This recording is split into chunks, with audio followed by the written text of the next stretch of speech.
They said I'd never get on the keynote stage. I just need to do it in the morning. Hi, I'm Steve Hutchinson. You can call me Hutch. I'm proud to be a board member of ID Pro. I'm also the Principal Cybersecurity Architect at GE Digital at our Information Security Tech Center outside of Richmond. A quick word about ID Pro.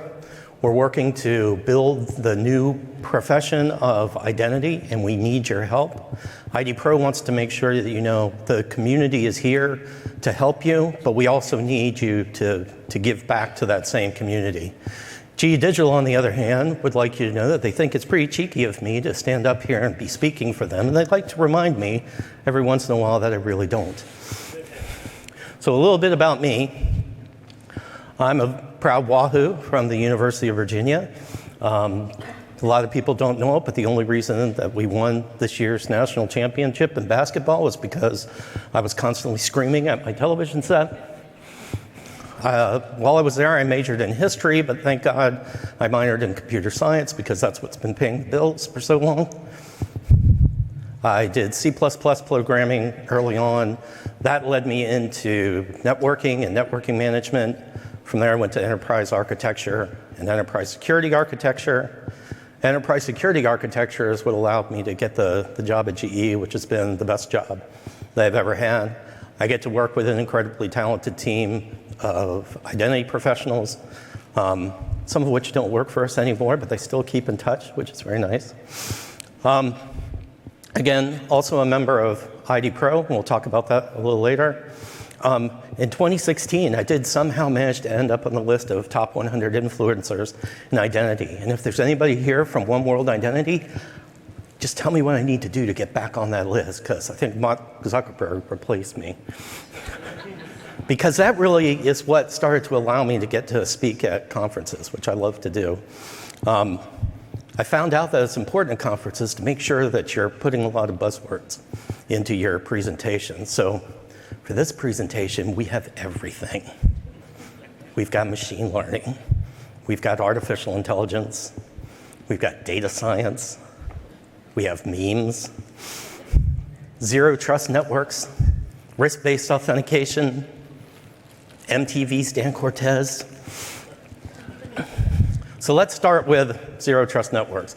And before I get started, let me just say that as we go through this presentation, I'm going to be using a lot of terms that I understand there's not full agreement on within the industry, not even full agreement about whether we should be using those terms, if those terms are the right thing to do. And let me just say, I'm not interested in arguing about those terms during my 25-minute presentation, but if you do want to argue about them a little bit more in depth, I am happy to do it if we go to one of these places. Every city that we go to with a conference, I pick out 6 bars, and luckily sometimes I get to go to them. The Jack Rose Saloon, if you went to the ID Pro happy hour last night, was awesome. You start buying me drinks, I probably even agree with you. Anyway, so zero trust networks, I do feel it's important that if you are going to talk about them, you at least talk about the definition that you're using, to use it and to show what context that you have it in. Fortunately for us, one of the great things ID Pro does is has a number of resources that we're building, one of which is an annotated bibliography of books that have been recommended by ID Pro members. This one on zero trust networks, actually Sarah Squire-Cacchetti recommended this book. I would reiterate what she said, which is don't let the title throw you off. A lot of this book is about identity because it talks about all the different authentication methods that you have to use when you can no longer trust the network as an environment. I'm not going to go through, in the book, this is how they define zero trust networks. I'm not going to go through all of these because the two I want to emphasize, and it's going to be a part of this presentation, is that when you are operating in that environment, suddenly everything that you're interacting with has to be authenticated and has to be authorized. And the policies that are governing those authentication events are going to have to be dynamic. And you're going to have to use as many different attributes from as many different places as you can. In a traditional authentication service, like we used at GE, We all use the user ID password, standard credentials that set a cookie that allowed you to maintain your access within an SSO service for a specified period of time. Now, when you went to go get to the next application, what we were doing was validating to see whether that session cookie was still valid. We weren't looking at the risk profile of the user. We weren't checking to see what device they were coming from. We weren't even really doing anything to check the risk profile of the resource that you're trying to access.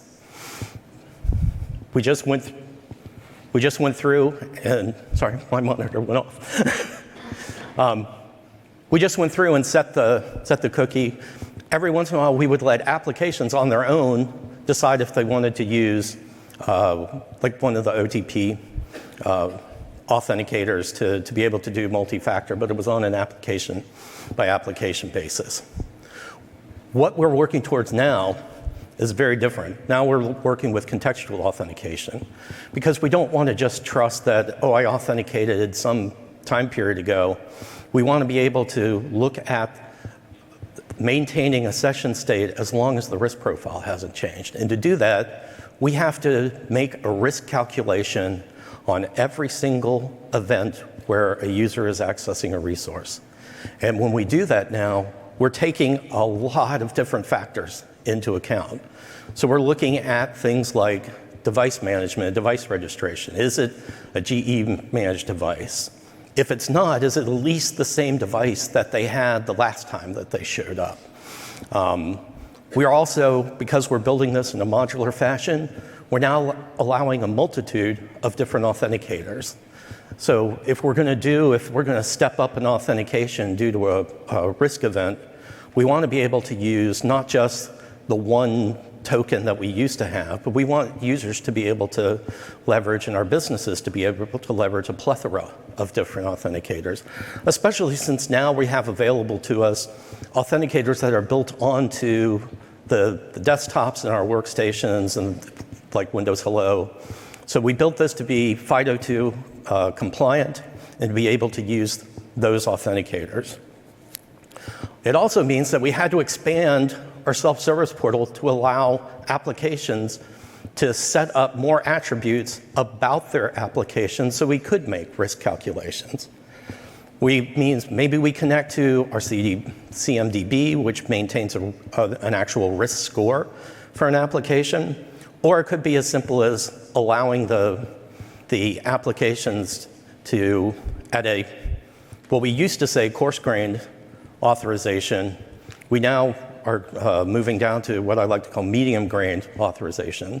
So if you want to say, well, I don't want people who aren't on a GE device to get to my application, then we can block that at the point of authentication and make sure they never even make it to that application. And then you'll see we still have session cookies sitting down there. And session cookies now are no longer things that are that we're trusting to just let them in. But they are now a factor that we can use to either raise or lower the trust score of the user. Now, over on the right side is the risk engine. The risk engine is the most complicated piece of this, especially since the one thing we really wanted to look at was user behavior and trying to determine, is this user on this device at this time going to this resource a normal event? So we started to look at, because we understood the complexity, we started to look at vendor solutions. So we talked to a number of vendors, we gave them our use cases. Vendors were very adamant that yes, their products could solve for all of our use cases, but they really don't. So we decided that we were going to build our own risk engine. How hard could it be? Because we wanted to do things that, and I will say, in the period of time since we started this, the industry for those risk engines is greatly maturing. So I don't want to diss any of the vendors, especially since there are probably more of them here than there have been at previous conferences. But they couldn't do things, for example, GE has one of the best threat analytics teams on the planet. And they're constantly generating data about events that are taking place. And we wanted the ability to be able to inject into the risk engine those type of things that were happening. If there were attacks that were going on in particular regions, on particular sets of application, within a certain business, we wanted to have those factors be able to adjust to perhaps in those circumstances be able to lower the user trust score, which would cause us to raise the authentication factors that would have to be leveraged automatically. Again, a lot of the risk engines that we were looking at not only couldn't do that, but they were producing results that weren't terribly useful to us. They were coming back with things like high-low, because they were really designed to be able to make a decision about whether to use their own multi-factor authentication solution. And they were trying to determine, this is when we're going to invoke it. So getting back high-low wasn't useful. Even then, we said, well, can we make a call then to find out why it was high? No, you can't do that. So a lot of these were black boxes that weren't helpful. So we went through and decided we're going to roll our own risk engine. We'll start with something simple. So we'll start with, let's define normal for a subject's behavior, because we weren't hurting for data. We had 500 million authentications per month, representing 6 billion different authorizations to different resources. And each of those authorizations has a huge amount of data that's associated with it. We know when it happened, we knew the subject, we knew their IP range, we know the region they're coming from. Our fancy in-house device management service was giving us back a richer set of data about the device. Plus, we still had our trusty old session ID that we could pull some of the information from. This is where hubris comes in to the process, because I was sure that my value as an architect was going to be in, I can flesh this whole thing out. I'm going to produce like a little bit of code to kind of show the guys where we're going with this. And there's all kinds of stuff going on in machine learning now, and there's algorithms that are going to be out there to get. And it turns out that these problems are really, really hard. And I didn't know how to solve them. And it wasn't until I got into the details, just trying to define what was normal for a huge number of transactions for a user was difficult. So what do? You go find your data scientists. And you have to go looking for them because they're hidden in the corners of your organization. They're hang out amongst themselves. They like to talk about munging and data wrangling and pandas for some reason. But sitting down with the data scientists, one of the things that we had to do at first, we had to get the data into a format so it could be easily consumed. We've got some pretty serious constraints on our service in terms of response times.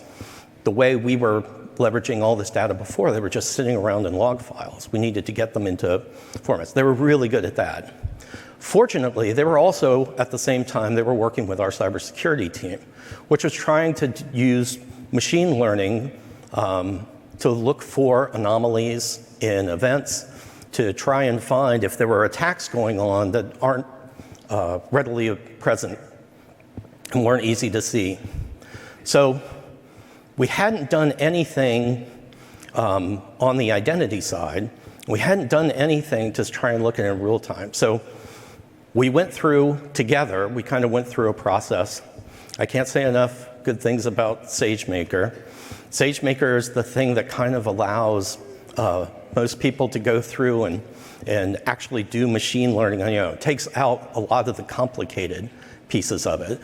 What it did allow us to do was all of the complicated things about having to go through and manipulate the data and run through it and try and find patterns. And we did have to go back, and then as it finds patterns, you have to tell it whether those patterns are valid. Are these the type of things you're looking for? And then it goes back and runs through it again. But it learns, and it learns slowly how to figure out what's anomalous and what's not.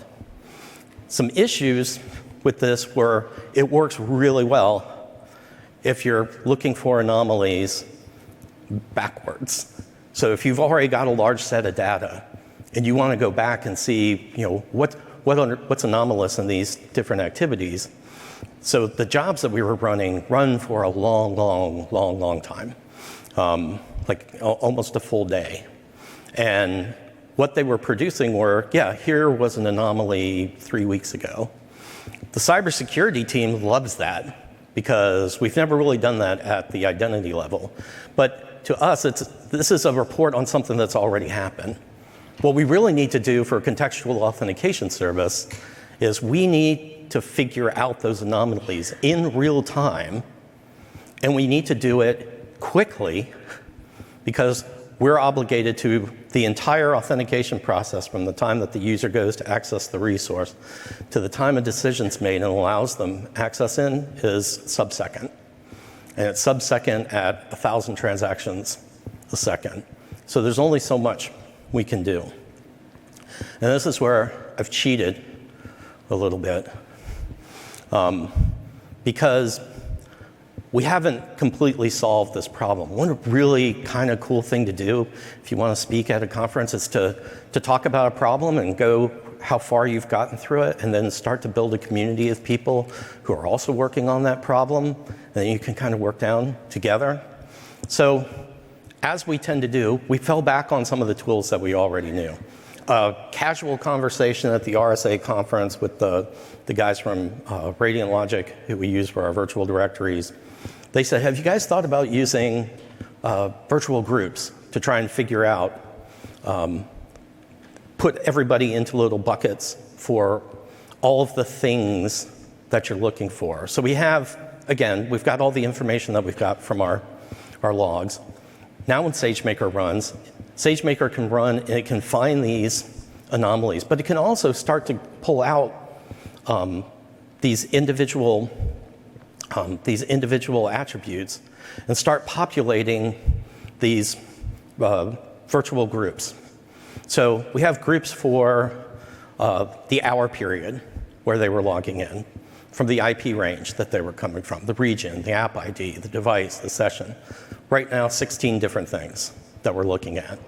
And from those, you can start to build an algorithm to build a delta for each particular event, how much the standard deviation is away from what is normal for that particular user. The problem with this is it does that individually for each one of those attributes. So what you end up with is a bunch of individual deviations. And we also found out that what is normal isn't just totaling up all those deviations and the bigger number is the one that's deviant. So it does find things like, oh, okay, the person usually never logs in at this hour. That would be something that's easy to find. What it doesn't tell you is, so if I'm a user and I've got access to a financial application, and I access this financial application at 9 o'clock in the morning usually, first thing, I'm also on call in the evening. So I'm also used to coming in at night from my home machine and getting in and doing work. What's not normal is for me to come in at night on my home machine and access this financial application. Unfortunately, this system doesn't find that because it says, oh no, it's a normal time for them to come in. It's a normal application for them to be using. And it's a normal machine for them to be using.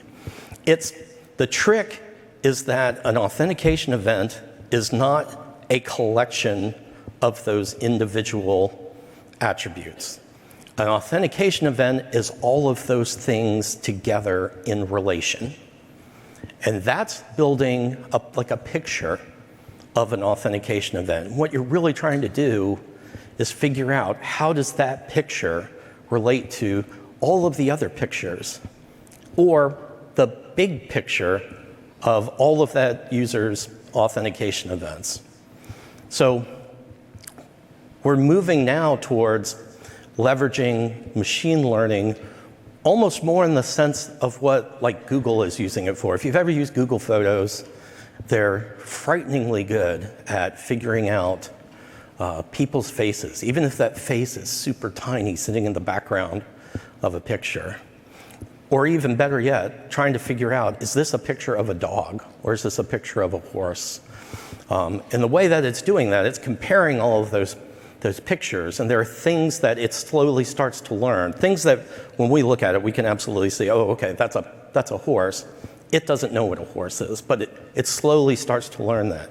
So what we're trying to do now is figure out, how do we represent all of this information? How do we tie it all together so we can treat it as one thing that we can then compare to other pictures of those authentication events as they go through?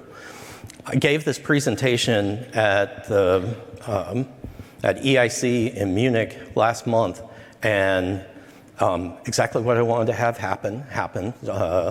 Jean-Francois Lombardo, Jeff, came up after the meeting. He says, have you looked at graph databases? And I admit that I had not. He gave me a couple of contacts, who I have not yet contacted, to go and look into that. I did go back to our data science people, who also are unfamiliar with the graph database. Everybody seemed to have the same experience that we had, which is, oh yeah, graph databases, that's Azure, yeah. We make Azure API calls all the time. It's like, no, that's not what using it for. But one thing a graph database can do is it not only is a place to store like all these attributes, but it can start storing relationships between those attributes. So if you're interested in that, I would love to get together with you to do that, because we need to figure out how to do this pattern matching in real time. However, huge amount of benefits coming out of what we're learning from machine learning.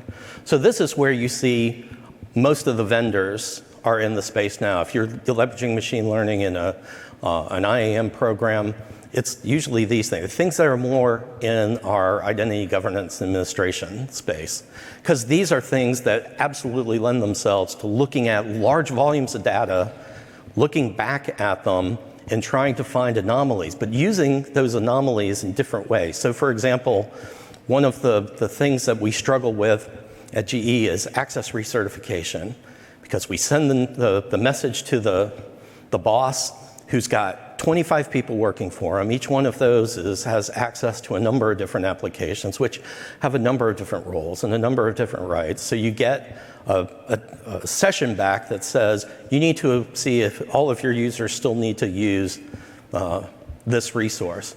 And there's thousands of lines on this, and nobody goes through them individually to verify. What they do is they click the little box at the top, it checks off all the boxes, and they click done, because they don't have time. What we can do with this is it goes out and finds the riskiest of those. If somebody on your team is still in the same, has been accessing an application in the same role for a period of time, hasn't changed jobs, then maybe we can automatically recertify that. Maybe it's okay to say, this was recertified by our algorithm, but if there was somebody who had moved to who had a job change, and we recognize that event, but some reason they still hold a position that our machine learning program says, well, almost everybody in this program is in this department. And it can come back and say, okay, you need to recertify these. Now you're looking at a much smaller set of things to recertify. So things in the identity governance space really help. Also, again, you'll become really good friends with your cybersecurity team. There is one awesome creepy use case. In going through some of this evaluation, we were looking at, we took the information, but we wiped out, it was supposed to take subject and IP away too. We tried to take out the things that you could easily relate to a particular user. You stick 24 of those events together in order and feed it back into the computer. 43% of the time it was coming back and would give you the correct person. Just by looking at this person, went to this app, then this app, then this app, then this app at these times, and it could put together a pattern. It's almost like those systems where it's managing your gait. And I'm sorry, I've got 2 seconds left. You want Skydive? That's how you get Skydive. I promised you MTV, Stan Cortez. I didn't know he was a big ID Pro fan. Turns out he is. You should be too.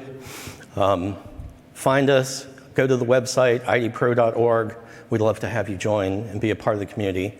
I don't have time for questions, but if you would like to meet outside, I would be happy to do that. Thank you.